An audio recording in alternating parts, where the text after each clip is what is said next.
Yes, you guys, I'm back, man. I'm back. It's been a rough couple of days. I have been ill.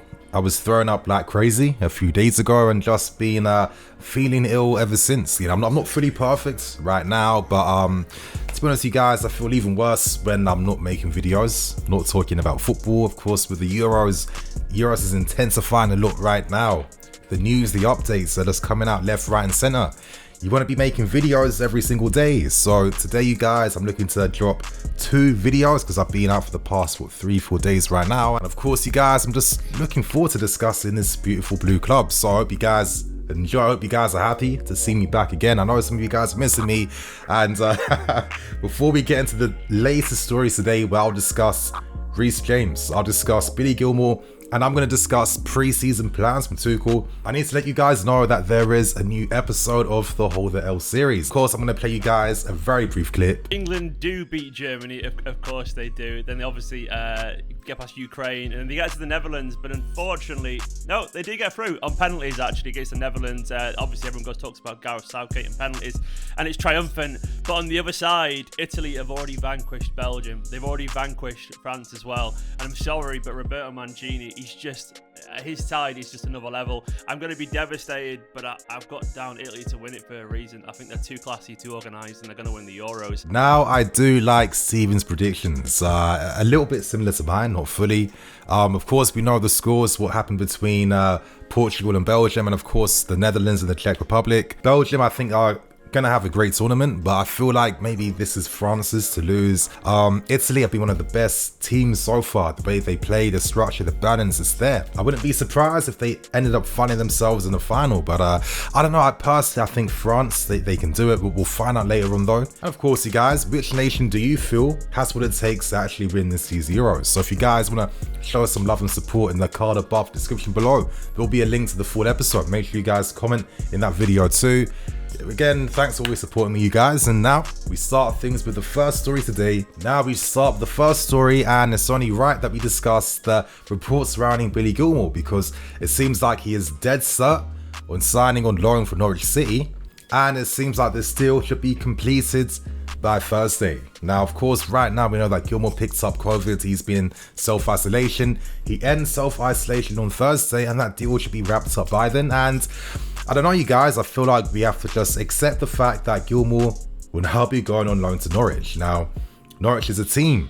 Yeah, they have some exciting players. They do play a nice progressive style of football. They play on the floor.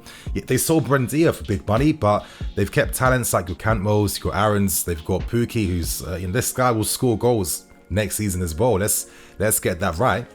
And playing behind an attack like that with fullbacks either side, listen, on paper, this could be, a very good move for him. But at the same time, though, personally, I feel like Gilmour is like that success. It's either Corvo or Jorginho. He's already demonstrated and passed many tests multiple times, showing the fact that he can play at a top 4 level. When he plays with confidence. He constantly demands the ball. He demands that respect in midfield. Teammates feel very comfortable playing past him in very dangerous areas because they know that Gilmour is going to play through that and of course find the best passes between the lines for his teammates. So I don't know, man. It felt like maybe Gilmour could have got more minutes next season. I'm a bit surprised by that, but at the same time, as I've been reporting for a while too, it's not uncommon that Gilmour wants to play week in, week out. Ideally, he wanted to leave last January on loan, but Tuchel came in. He said no, this was an opportunity for Gilmour to understand the new manager, the system, the demands. On paper too, I do get that, but at the same time, this loan move to Norwich should have come maybe a season or 2 earlier. I don't know. It feels like now that he's really developing, like, do we necessarily have to let him leave on loan? Should there not be a place for him now in midfield? I'm not too sure. And to be honest, I do feel like Gilmour is that type of talent where maybe I'd even sacrifice, and I really, I say the word sacrifice, like a cover to keep him here, because that with like a few more seasons under his belt, he could be one of the leading midfield players in the Premier League. I'm a bit indifferent to this, you guys. I look at the prior loan moves of your Ampadu and your Conor Gallagher's. Now, yes, in their own right, they had decent seasons. However, what did they really learn that was new? Playing at Sheffield United and, of course, playing for West Brom, other than getting relegated and understanding the demands more of the Premier League. And on top of that too, where does it now leave their first team chances? I can't imagine that Gallagher and Ampadu may get significant minutes next season. I can't imagine that Tuchel will have them as part of the team for next season. They're great players, they're very good ones, but I feel like this can be an issue that comes with playing for teams that are, the favourites to be relegated every season. I just think personally that, I don't know, let's say Gilmour had an incredible season at Norwich. It will come down to so many different factors. Let's hope that Norwich can continue to invest in the market and strengthen their team, because it does feel like we'd have to see Norwich getting like a top 12 spot. They'd have to play really good football, get some high profile wins as well. If Gilmour has an opportunity to get more consistent minutes in the 22-23 season. The reality that we know in football is that every season, players stake their claim. Players step up, they become the names in the market that everyone wants. And, as we've seen already this summer, the club's interest in Hakimi was real. And regardless of the fact that we have Reece James and Livramento, one of the best younger fullbacks in the world right now, one of the best up and coming young fullbacks too in Europe as well, the club would have still made a move for Hakimi. So let's say that Gilmour is having a good season for Norwich City, but then options on the market are available and they've had even better ones. Is that necessarily going to boost his chances of getting the minutes he wants? I'm not too sure, to be honest. But in the comments below, how do you feel about Gilmour going on loan to Norwich? Do you think that this is the right move to make? Should this move have come earlier? Is Norwich City the best club you could go to? So right now, we move on to the second story today. And you guys, it's time to discuss Tuchel's pre-season plans for the 21-22 season. At this point in time, pre-season plans have been revealed, and we do know that the squads, they return back to Cobham on the 5th of July. So that's literally in 7 days time. Pre-season starts very soon, and once the team arrives, the plan is for the rest of the squad to go to the training camp in Ireland, where, as we saw last season when we played against the Shamrock Rovers, there's an opportunity to just build minutes even more, that match fitness up, and of course get some potential games before the pre-season tournament versus Arsenal, Spurs, etc, etc. So now we understand that Tuchel has spoken to players, and we understand that Tuchel has a very open mind behind assessing every player that was part of the loan army. Now, one player that I told you guys about, I think maybe a month and a bit ago, was in regards to Dujon Sterling, where I told you that, he's had some very positive talks with Thomas Tuchel. That got revealed in reports today, and, Tuchel likes the fact that Dujon Sterling can play all down that right-hand side and can also play as a right-sided defender in a back 3-2.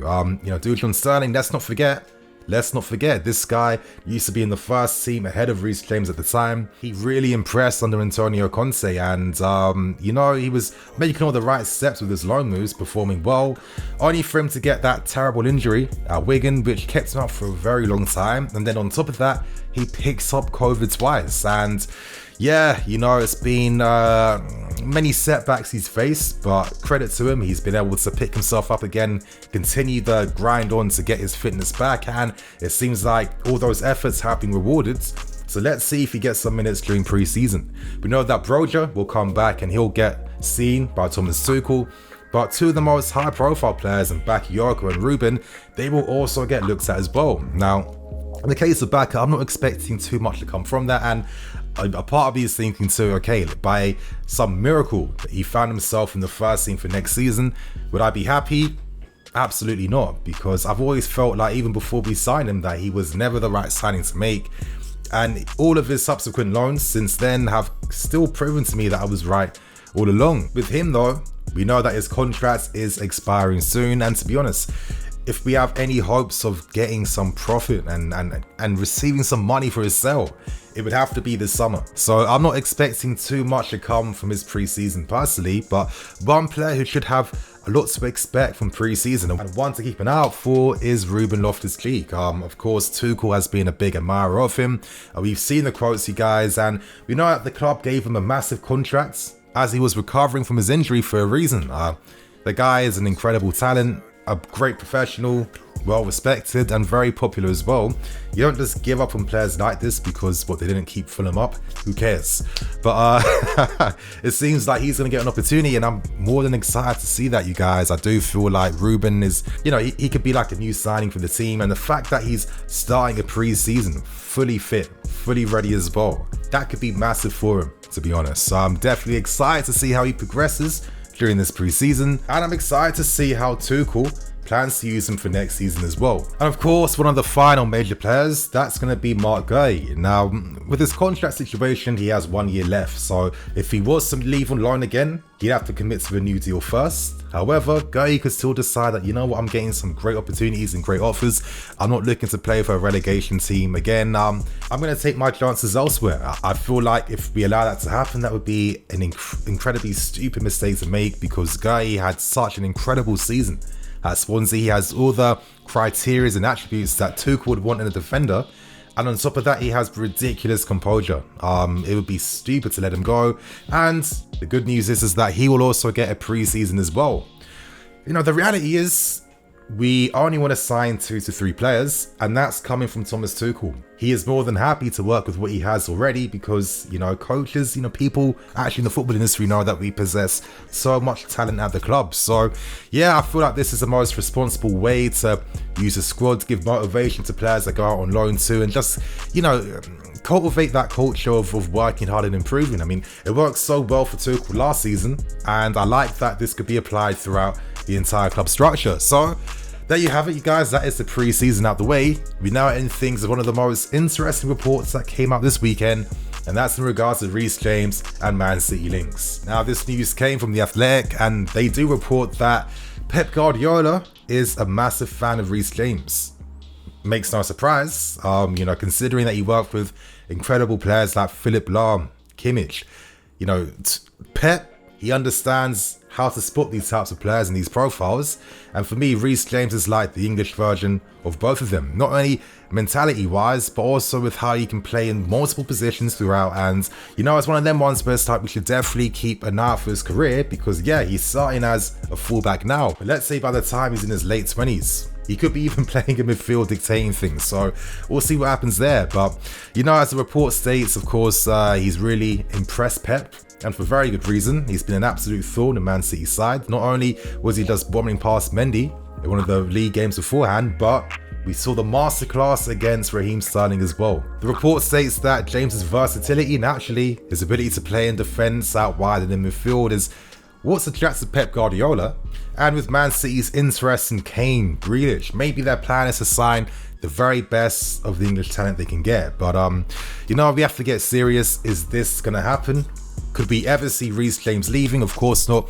This felt like this was an opportunity for Man City to maybe take advantage of our interest in Hakimi. Of course, if you're going for a player like this and it's so public and so high profile, obviously James and everyone is going to know what's going to happen. And during times like this, if you're Man City, you might be thinking to yourself, okay, let's have some exploratory talks, let's hold some discussions, let's see if there's any interest there to persuade him to sign for us. I can't even imagine how much Man City would even have to spend to try and sign him from us. Easily over 50 million. And I'm curious because let's say, we're trying to sign, or we try to sign Hakimi for, a relatively normal fee for us, but we know Inter Milan wanted 80 million. Would we have expected 80 million for Reece James, or would we expect more? That's what I'd be curious to know. But so on that note, you guys, I'm going to wrap things up, keep things moving. I'm the EFC, this is Blue Lions TV. I'll catch you guys later with some more videos. Cool.